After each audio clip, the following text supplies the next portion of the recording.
जिंदगी में आपका भी ध्यान नहीं लग रहा। ज्यादा सोचने की वजह से बार बार आपको घबराहट होती है और आपका हृदय भी जोर जोर से धड़कता है और बार बार निगेटिव विचार आपके भी दिमाग में आते हैं। तो इस ज्यादा सोचने वाली बीमारी से बचने के लिए और इस बीमारी को दूर करने के लिए आज हम आपको एक बौद्ध भिक्षु की कहानी के माध्यम से आपकी समस्या का हल बताएंगे। तो आज के इस कहानी को पूरा देखें ताकि आप भी इस कहानी को सुनने के बाद आपकी समस्या से छुटकारा पा सके। तो चलिए आज के कहानी की शुरुआत करते हैं।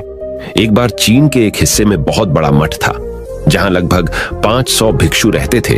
वो सभी अपने गुरु के मार्गदर्शन में खुद को जानने का अभ्यास कर रहे थे।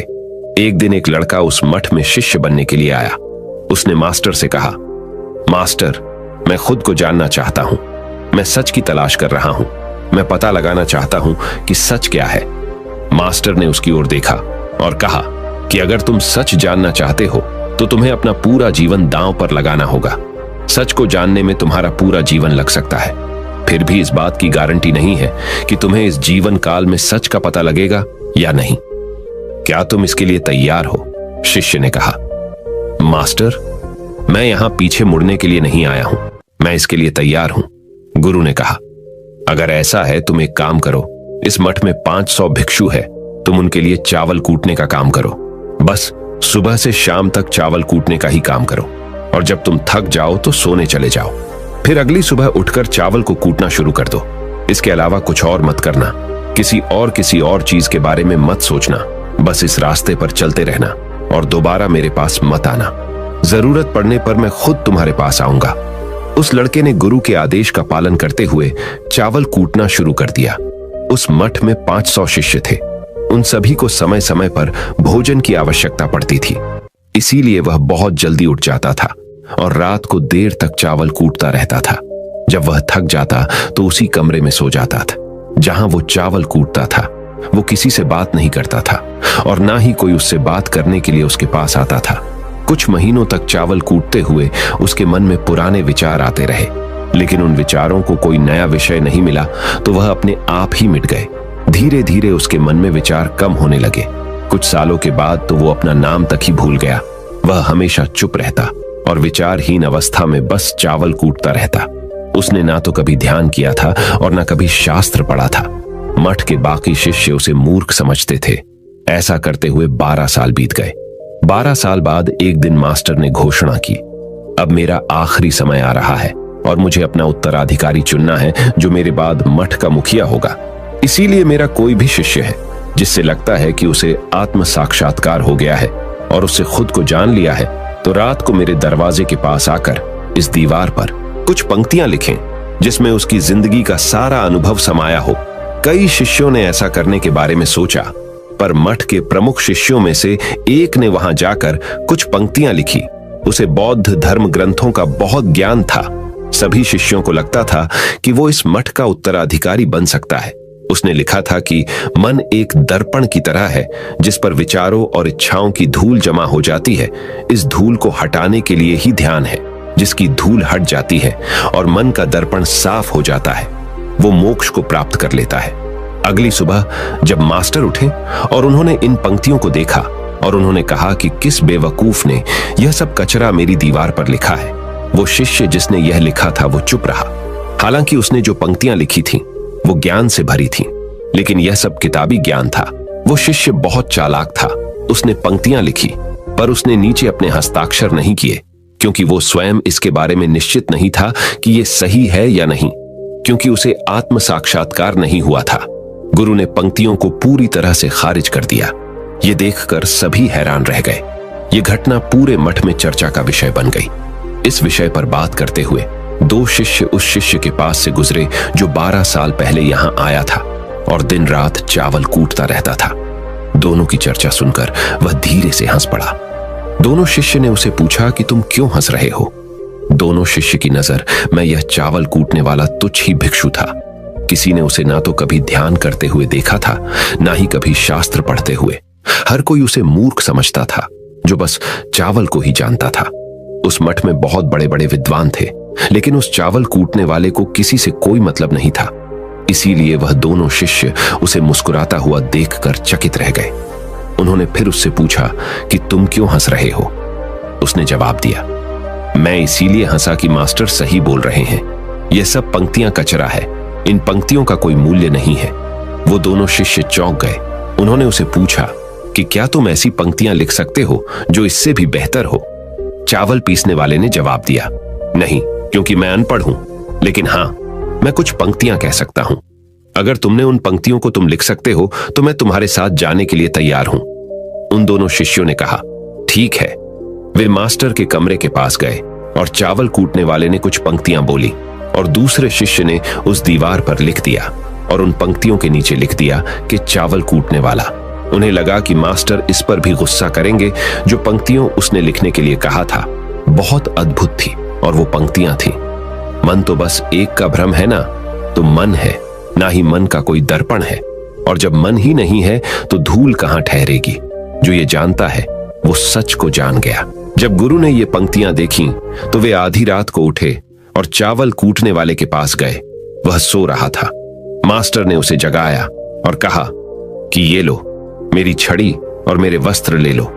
आज से तुम मेरे उत्तराधिकारी हो, लेकिन इस मठ को छोड़कर कहीं दूर चले जाओ, क्योंकि इस मठ में बहुत सारे विद्वान हैं जो खुद को तुमसे ज्यादा श्रेष्ठ मानते हैं और वो तुम्हें मार देंगे। वो इस बात को बर्दाश्त नहीं कर सकते कि एक साधारण सा चावल कूटने वाला उनसे ज्यादा विद्वान निकला। तुम्हें वह सारा ज्ञान हो गया है जो मुझे है। तुम्हें यह सारा ज्ञान चावल कूटते कूटते हुआ है और मुझे पता है कि तुम जहां भी जाओगे लोग तुम्हारे पास आने लगेंगे, क्योंकि जब कोई फूल खिलता है तो उसकी महक हर तरफ फैलने लगती है। उसने अपने गुरु के पैर छुए और रात को ही वहां से चला गया। अगर हम अपनी जिंदगी में देखें तो पाएंगे बहुत से लोग सोचते हैं कि ध्यान केवल एक ही जगह बैठकर आंखें बंद कर कर ही किया जा सकता है, लेकिन हकीकत में ऐसा नहीं है।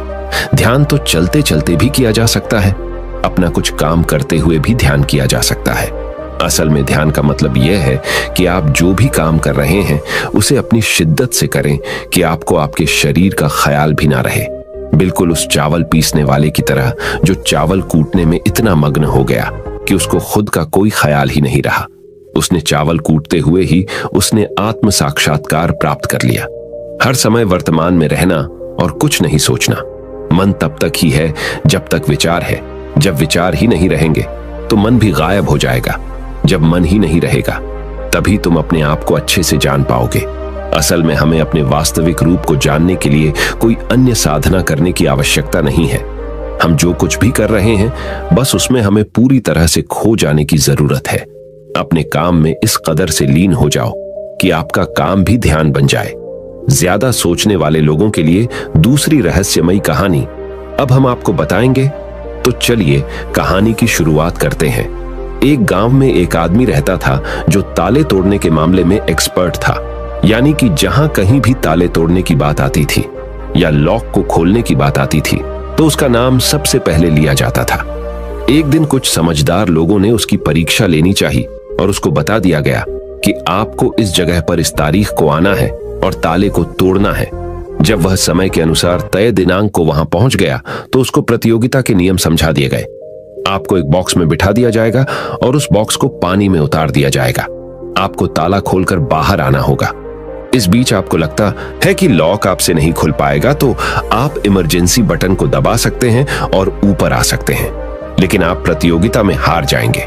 उसने सभी नियमों की हां कर दी और पानी में चला गया। जैसे ही वह पानी में पहुंचा तो उसने जेब में से एक तार निकाला और लॉक को खोलने की कोशिश करने लगा। 4 से 5 बार कोशिश करने के बाद वह बार बार विफल हो रहा था, लेकिन उससे लॉक नहीं खुल रहा था। अब ज्यादा समय तक पानी में रहना उसके लिए और भी मुश्किल था, क्योंकि सांस रोकना आसान नहीं था। फाइनली उसने अपना पूरा दिमाग लगाया और एक बार अंतिम प्रयास किया। वह विफल हुआ और उसने इमरजेंसी बटन दबा दिया। धीरे धीरे ऊपर आने लगा। पानी के ऊपर आए बॉक्स को बाहर निकाला गया और हल्का सा धक्का देकर खोला गया। वह अचंभित हो गया कि एक बार भी मेरे दिमाग में यह ख्याल क्यों नहीं आया कि मैं इसको धक्का देकर खोलूं। हो सकता है कि ये लॉक ही ना हो। तो यही होता है, जब हम भी बहुत ज्यादा सोचते हैं तो इसका खामियाजा हमें भुगतना पड़ता है। कभी कभी ना सोचने से भी जवाब मिल जाता है। इसलिए किसी ने कहा है कि जो कुछ नहीं करते वह कमाल करते हैं। जी हाँ दोस्तों, यह बात बिल्कुल सही है। कभी कभी दिमाग को जब हम शांत रखते हैं और ठंडे दिमाग से सोचने की कोशिश करते हैं तो हमें बेहतर समाधान मिल जाता है। अब हम आपको बताएंगे कि ज्यादा सोचने की यह बीमारी के मुख्य कारण क्या है, जिससे आपको ज्यादा सोचने की बीमारी हो जाती है। अत्यधिक सोच के कुछ मुख्य कारण। पहला कारण, वर्तमान से ज्यादा भूतकाल या भविष्य के बारे में ज्यादा चिंता करना। आप जो काम अभी कर रहे हैं उससे ध्यान हटाकर अपना ध्यान बीते हुए समय या आने वाले समय पर लगाएंगे तो आप ओवर थिंकिंग के शिकार होते जाएंगे। दूसरा कारण, काम का ज्यादा तनाव होना। जब वर्कलोड ज्यादा होता है तो दिमाग भी तेजी से चलने लगता और यह तनाव का रूप ले लेता है और दिमाग में वो विचार भी आने लगते हैं तो काम से संबंधी नहीं है और लोग ओवर थिंकिंग के शिकार हो जाते हैं। तीसरा कारण, डर का बना रहना। जब व्यक्ति के अंदर डर होता है, जैसे नौकरी छूट जाने का डर, प्रमोशन न होने का डर, काम में असफल हो जाने का डर, पैसे न मिलने या डूब जाने का डर, व्यक्ति इस डर को लेकर कल्पना करता रहता है। भले ही ऐसा न होने वाला हो, लेकिन धीरे धीरे यह डर उसे जरूरत से ज्यादा सोचने पर मजबूर कर देता है। चौथा कारण, कॉन्फिडेंस की कमी। जब व्यक्ति में किसी काम को करने के प्रति उलझन बनी रहती है तो कॉन्फिडेंस कम होता जाता है, जिसके चलते नकारात्मक विचार दिमाग को घेरना शुरू कर देते हैं और व्यक्ति ज्यादा सोचना और चिंता करना शुरू कर देता है। पांचवा कारण, चीजों के बारे में सकारात्मक से ज्यादा नकारात्मक विचार। जब व्यक्ति छोटी छोटी बातों के नकारात्मक पहलू के बारे में ज्यादा सोचना शुरू कर देता है तो धीरे धीरे व्यक्ति ओवर थिंकिंग का शिकार होता जाता है। क्या ओवर थिंकिंग यानी अत्यधिक सोच से छुटकारा पाया जा सकता है? तो इसका जवाब है जी बिल्कुल। ओवर थिंकिंग यानी अत्यधिक सोच से छुटकारा पाया जा सकता है, हालांकि थोड़ा समय लग सकता है, लेकिन यदि आप नीचे दिए स्टेप्स को फॉलो करते हैं तो आप ओवर थिंकिंग की प्रॉब्लम से यकीनन छुटकारा पा सकते हैं। तो आइए जानते हैं कि ओवर थिंकिंग की समस्या से छुटकारा कैसे पाएं। ओवर थिंकिंग यानी अत्यधिक सोच से छुटकारा पाने के उपाय। ये सब जानते हैं कि पहले विचार दिमाग में आता है, फिर वो क्रिया का रूप लेता है। हमें कोई भी काम सोच समझकर करना बहुत जरूरी है, पर किसी काम को लेकर जरूरत से ज्यादा सोचना और वो बातें भी सोचना जो काम से संबंधित नहीं है, आपको और आपके काम दोनों को नुकसान पहुंचाता है। तो थिंकिंग प्रॉब्लम नहीं है, बल्कि ओवर थिंकिंग प्रॉब्लम है और इसे कम करना जरूरी है। तो आइए जानते हैं ओवर थिंकिंग यानी अत्यधिक सोच से छुटकारा या कम करने के उपायों का। पहला उपाय, स्वीकार करें कि आप जरूरत से ज्यादा सोचते हैं। इस बात को मन से स्वीकार करें कि आप ज्यादा सोचते हैं और आपको ऐसा नहीं करना है। जब आप इस बात को स्वीकार कर लेंगे तो आप इससे छुटकारा पाने के लिए अपने आप को तैयार कर लेंगे। आप ओवर थिंकिंग को लेकर जागरूक हो जाएंगे। जब भी आपको लगे कि दिमाग में फालतू विचार चल रहे हैं, तुरंत उसे वहीं रोक दो और ये सोचना शुरू करो कि आपने सोचना कहां से शुरू किया था। तब आपको मालूम होता जाएगा कि आप कितनी फालतू की बातें सोचकर अपना समय और शक्ति बर्बाद कर रहे हैं। दूसरा उपाय, हमेशा सकारात्मक सोचने की कोशिश करें। क्या गलत हो सकता है कि जगह क्या अच्छा हो सकता है। सोचें। नकारात्मक विचार डराते हैं और आपका दिमाग चिंता से दौड़ने लगता है। जब आप उन नकारात्मक चीजों पर ध्यान केंद्रित करने लगते हैं जो कही हो गई, तो तब आप दिमाग के गुलाम हो जाते हैं। लेकिन जब आप सकारात्मक रूप से सोचते हैं तो दिमाग आपका गुलाम होता है। सकारात्मक रहने का मतलब यह नहीं है कि आप चीजों के सिर्फ एक पहलू को देखें, बल्कि सही और गलत दोनों पहलुओं को देखना जरूरी है। पर केवल नकारात्मक सोचना या ज्यादा नकारात्मक विचार आपको अनुचित सोचने पर मजबूर कर देते हैं। तीसरा उपाय, योग, ध्यान और व्यायाम करें। योग, ध्यान और व्यायाम मस्तिष्क और शरीर को स्वस्थ रखते हैं। ध्यान काफी लाभदायक है, इसे अपने जीवन का हिस्सा बनाएं। चौथा उपाय, वर्तमान क्षण में जीने की कोशिश करो। कभी कभी लोग बीती हुई बातों या घटना के बारे में ही सोचते रहते हैं और तनाव में आ जाते हैं। इसी प्रकार जो समय आने वाला है उसे लेकर भी इतनी चिंता करते हैं कि तनाव में रहते हैं। तनाव में दिमाग हावी हो जाता है और फालतू बातें सोचने लगता है। जो समय बीत गया है उससे सीख लो, जो आने वाला है उसकी तैयारी करो। लेकिन यह आप तभी कर सकते हैं जब आप वर्तमान में रहें। इसलिए आप जो अभी कर रहे हैं तो पूरा ध्यान उसी पर लगाओ। पांचवा उपाय, जो बात आपको परेशान कर रही है उसे लिख लें। आपके सोचने के तरीके और आपके महसूस करने के तरीके के बीच एक मजबूत संबंध है। आपके सोचने का तरीका आपकी भावनात्मक स्थिति को प्रभावित करता है और आपकी भावनात्मक स्थिति आपके सोचने के तरीके को प्रभावित करती है। तो जो बात आपको परेशान कर रही है उसे लिख लें। अब उस बात के बारे में यह लिखें कि यह आपको क्यों परेशान कर रही है। अब अपने आप से प्रश्न करें कि क्या इस समस्या का हल परेशान रहना है। यदि नहीं तो उसका हल ढूंढे, और यही इसका कोई हल नहीं है तो परेशान रहने और सोचते रहने से क्या होगा। जब धीरे धीरे आप ऐसे करेंगे तो इस चीज की आपको आदत पड़ी ढहती जाएगी और आप अनावश्यक सोचना बंद कर देंगे। छठा उपाय, अपनी भावनाओं का नियंत्रण रखो। भावनाओं पर नियंत्रण रखने का मतलब यह बिल्कुल भी नहीं है कि आप अपनी भावनाओं को दबाएं, लेकिन आपको अपनी भावनाओं पर नियंत्रण रखना होगा। जब आप अपनी भावनाओं पर नियंत्रण रखते हैं तो हकीकत को देख पाते हैं। अनियंत्रित भावनाएं दिमागी विचारों को बेफजूल गति प्रदान करती हैं। सातवां उपाय, चिंता नहीं चिंतन करें। चिंता ओवरथिंकिंग को जन्म देती है और चिंतन क्रिएटिविटी को जन्म देता है। फालतू सोचने की जगह कोई कहानी, कोई लेख, कविता या कुछ रचनात्मक सोचें। आठवां उपाय, अपने पसंद की चीजें करें। जब भी आप फ्री हो तो कोई भी ऐसा काम करो जिसे करना आपको अच्छा लगता हो। किताबें पढ़ें, गाने सुने, गाने गाएं, घूमने जाएं। यदि आपके घर में बच्चे हैं तो बच्चों के साथ खेलें। अपने दोस्तों से साथ समय व्यतीत करें। नौवां उपाय, अपना सर्वश्रेष्ठ स्वीकार करें। जब आप ज्यादा सोचते हैं तो न चाहते हुए भी आप नकारात्मक बातें सोचते हैं और अपने आप को औरों से कम आंकने लगते हैं। याद रखें, कोई भी परफेक्ट नहीं होता। जो आप हैं, आप जैसा कोई नहीं है। लोग क्या कहते हैं इस पर ध्यान देने की बजाय अपना सर्वश्रेष्ठ स्वीकार करें, अपने ज्ञान को बढ़ाते रहें और पॉजिटिव रहें। 10वां उपाय, मन को शांत रखें। आधुनिक जिंदगी भाग दौड़ और तनाव भरी है। अधिकतर लोगों के साथ तनाव में बने रहना इतना सामान्य हो जाता है कि उन्हें इस बात का पता ही नहीं चलता कि धीरे धीरे तनाव उनके मानसिक और शारीरिक स्वास्थ्य पर बुरा प्रभाव डाल रहा है। जब मन अशांत होता है तब नकारात्मक और बेफिजूल के विचार हमारे दिमाग में घर करने लगते हैं। यदि आप ओवरथिंकिंग से छुटकारा पाना चाहते हैं तो अपने मन को शांत रखें। आपके सोच को बदल देने वाली 3 कहानियां अभी हम आपके सामने प्रस्तुत कर रहे हैं, तो इसे ध्यान से सुने। यह आपकी जिंदगी बदल लेंगी। पहली कहानी, चमकीले नीले पत्थर की कीमत। एक शहर में बहुत ही ज्ञानी प्रतापी साधु महाराज आए हुए थे। बहुत से दीन दुखी परेशान लोग उनके पास उनकी कृपा दृष्टि पाने हेतु आने लगे। ऐसा ही एक दीन दुखी गरीब आदमी उनके पास आया और साधु महाराज से बोला, महाराज मैं बहुत ही गरीब हूं, मेरे ऊपर कर्जा भी है, मैं बहुत ही परेशान हूं, मुझ पर कुछ उपकार करें। साधु महाराज ने उसको एक चमकीला नीले रंग का पत्थर दिया और कहा कि यह कीमती पत्थर है, जाओ जितनी कीमत लगवा सको लगवा लो। वो आदमी वहां से चला गया और उसे बचने के इरादे से अपने जान पहचान वाले एक फल विक्रेता के पास गया और उस पत्थर को दिखाकर उसकी कीमत जाननी चाहिए। फल विक्रेता बोला, मुझे लगता है ये नीला शीशा है, महात्मा ने तुम्हें ऐसे ही दे दिया है। हाँ, यह सुंदर और चमकदार दिखता है, तुम मुझे दे दो, इसके मैं तुम्हें 1000 रुपए दे दूंगा।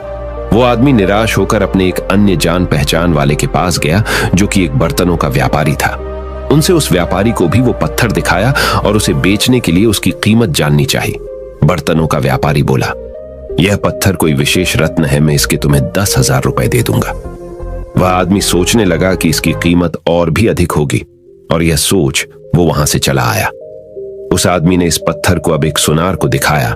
सुनार ने उस पत्थर को ध्यान से देखा और बोला, यह काफी कीमती है, इसके मैं तुम्हें 1 लाख रुपये दे दूंगा। वो आदमी अब समझ गया था कि यह बहुत अमूल्य है। उसने सोचा, क्यों ना मैं इसे हीरे के व्यापारी को दिखाऊं।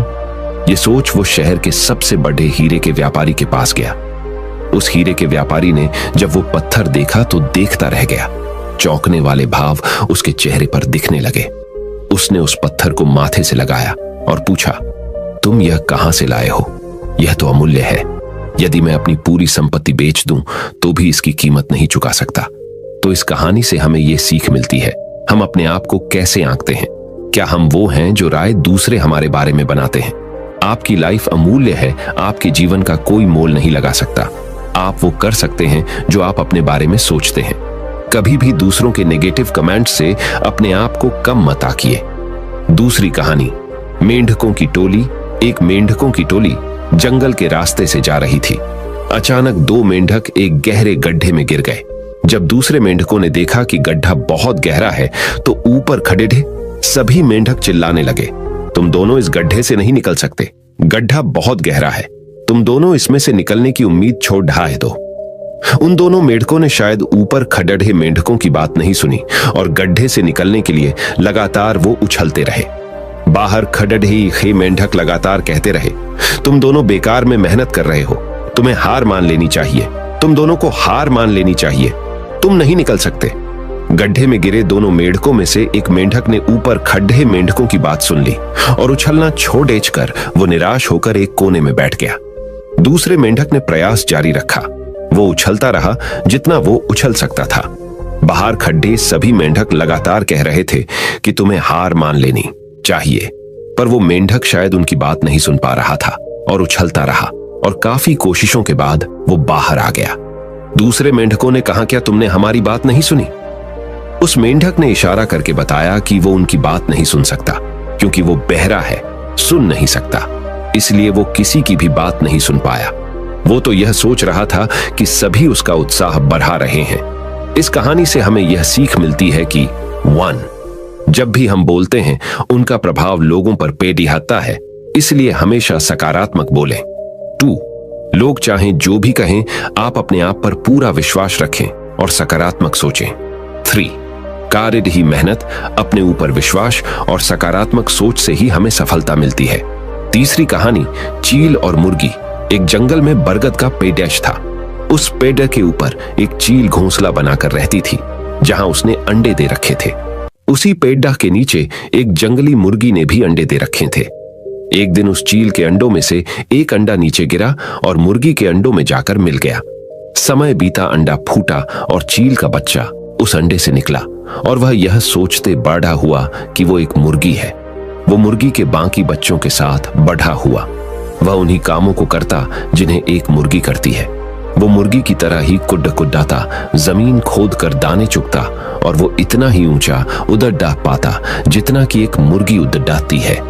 एक दिन उसने आसमान में एक चील को देखा जो बड़ी शान से उड़द डाह रही थी। उसने अपनी मुर्गी मां से पूछा कि उस चिड़िया का क्या नाम है जो इतना ऊंचा बड़ी शान से उड़द डाह रही है। मुर्गी ने जवाब दिया, वह एक चील है। फिर चील के बच्चे ने पूछा, मां, मैं इतना ऊंचा क्यों नहीं उड़द डाह पाता? मुर्गी बोली, तुम इतना ऊंचा नहीं उड़द डाह सकते क्योंकि तुम एक मुर्गे हो। उसने मुर्गी की बात मान ली और मुर्गे की जिंदगी जीता हुआ एक दिन मर गया। इस कहानी से हमें यह सीख मिलती है कि जो भी हम सोचते हैं या कुछ नया करने की कोशिश करते हैं तो दूसरे हमें यह कहकर रोकते हैं कि तुम ऐसा नहीं कर सकते, ऐसा नहीं हो सकता, और हम अपना इरादा यह सोचकर बदल लेते हैं कि वाकई मैं यह नहीं कर सकता और हार मान लेते हैं। इसका मुख्य कारण है अपने ऊपर भरोसा न होना, अपनी शक्तियों पर भरोसा न होना, अपने काम पर भरोसा न होना। दोस्तों, जो लोग कहते हैं कहने दीजिए, लोगों का काम है कहना। अपने आप पर भरोसा रखें, अपने आप को पहचानें। दोस्तों, अगर जीत निश्चित हो तो कायर भी LDDH जाते हैं। बहादुर वो कहलाते हैं जो हार निश्चित हो फिर भी मैदान नहीं छोड़ डाहते। मित्रों, उम्मीद करता हूं कि आपको इन 3 कहानियों से अपनी सोच को बदल लेने में मदद मिली होगी और आपको अपने ज्यादा सोचने वाली समस्या से छुटकारा पाने के उपाय भी इस वीडियो के माध्यम से आपको मिले होंगे। इस वीडियो से आपको कुछ सीखने को मिला हो तो इस वीडियो को अपने दोस्तों के साथ जितना हो सके उतना शेयर कीजिए और इस वीडियो के एक लाइक कीजिए और हमारे चैनल को सब्सक्राइब कीजिए। इस वीडियो को देखने के लिए आपका बहुत बहुत धन्यवाद। नमो बुद्धाय।